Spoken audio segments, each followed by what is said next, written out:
My name is Kenneth Harvey. I've been harmed by the VA, my HIPAA rights violated, my driver's license suspended.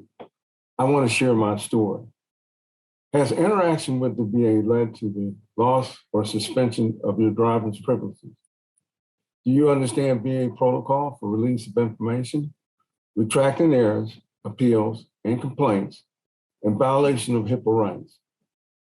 Do you believe the veteran could benefit from legislative modification to DMV statutes for impairment and access to medical information?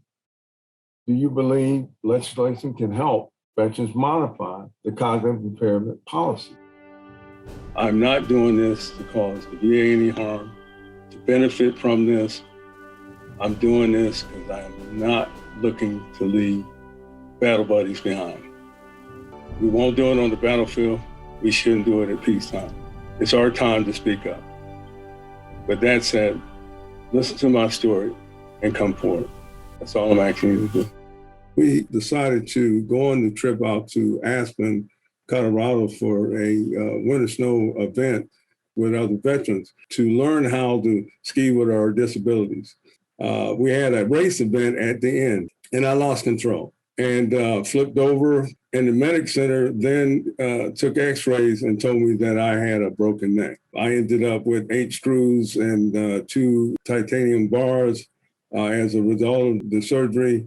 And so on July 31st, I was cleared to return to normal activities.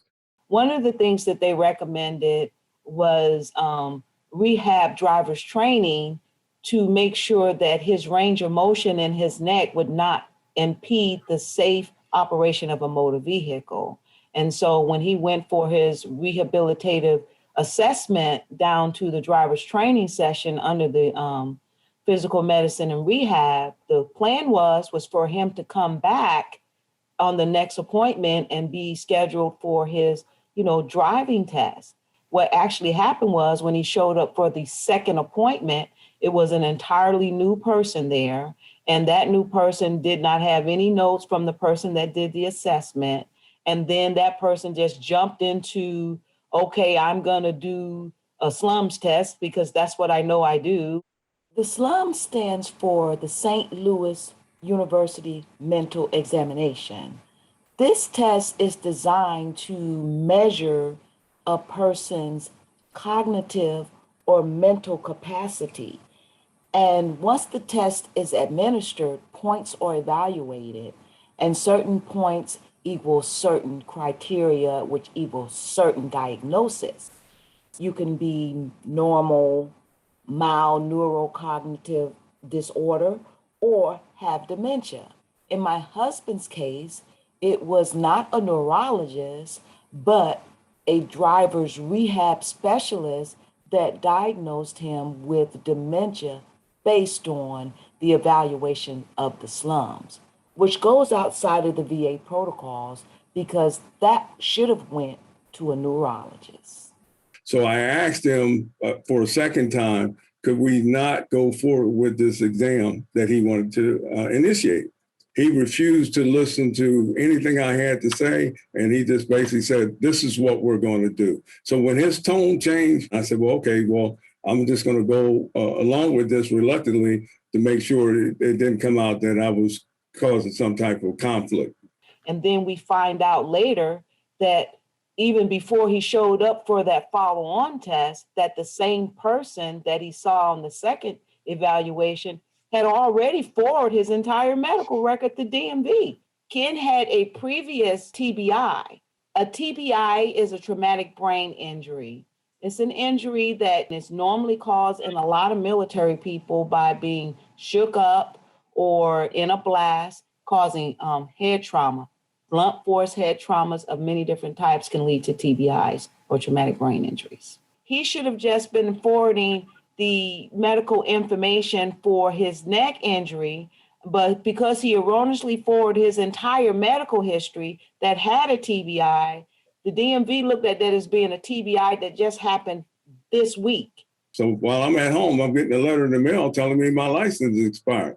So I called the VA. I said, I got a letter saying my license is about to be expired. What is this? They said, we don't know anything about what that letter means to you, and we don't know how it happened.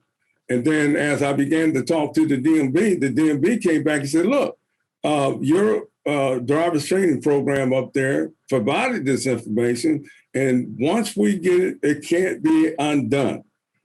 At that point, I said, I'm going to appeal this. I went to the lower level supervisor. The lower level supervisor then in turn told me her section wouldn't do anything like that. Basically denied without investigation. I went and talked to the chief of that division. The chief of that division wouldn't even see me. So the DMV, when I got in contact with him, I asked him point blank, I said, what are you basing this on? She basically said to me, she says, I see that you have a cognitive injury. I said, that cognitive injury is more than 20 years old. She said, we don't care. That was her exact word. We don't care. For 15 or plus years, I've had a +5 driver's record. And so that is also supposed to be considered during the slums test and the slums evaluation.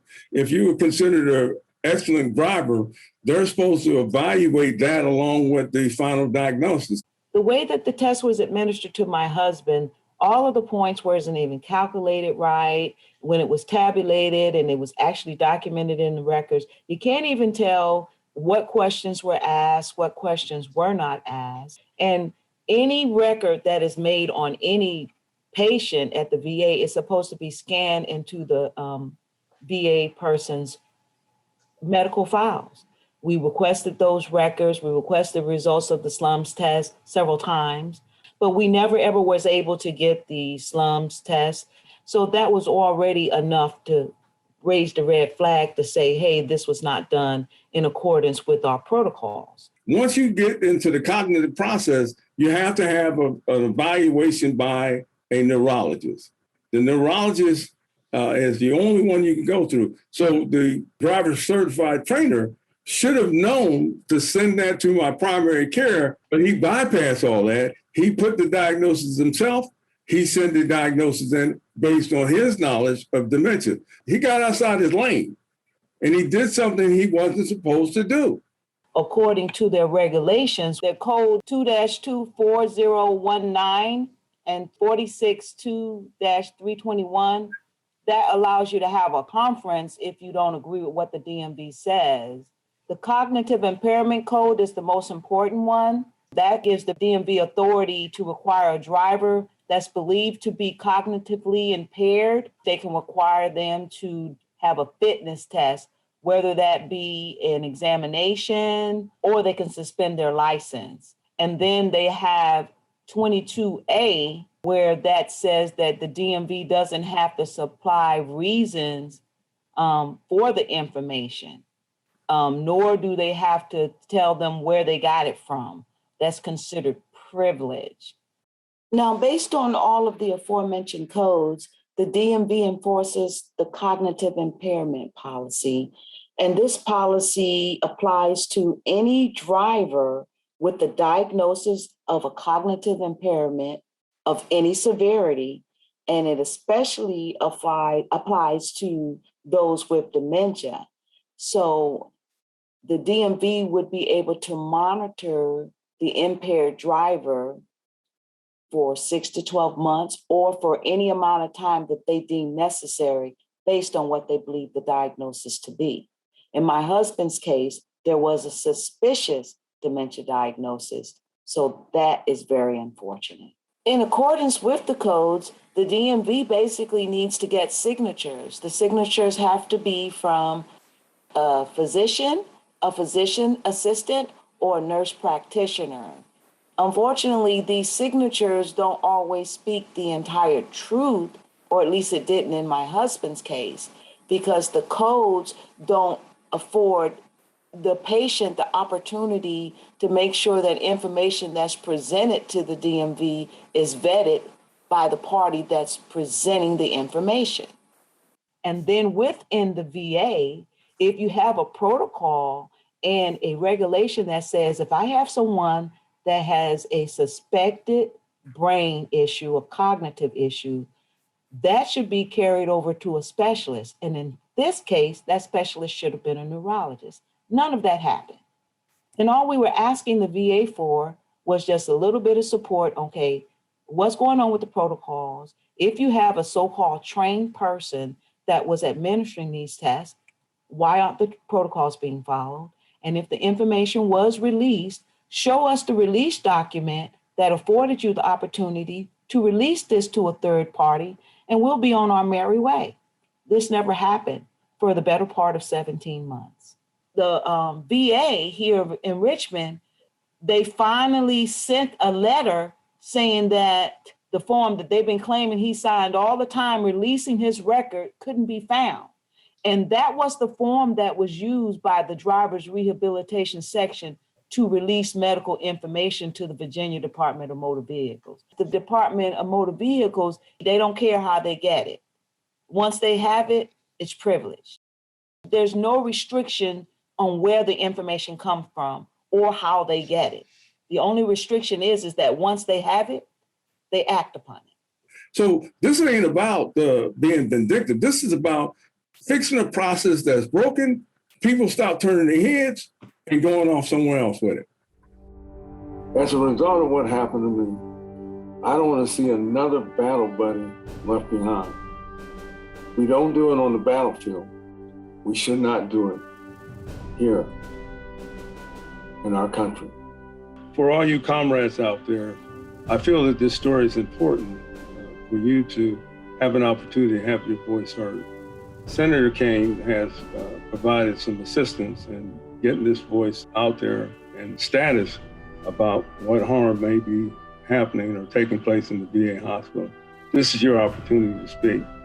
If in fact you've been harmed in some way or another, the loss of your driver's license, please speak up.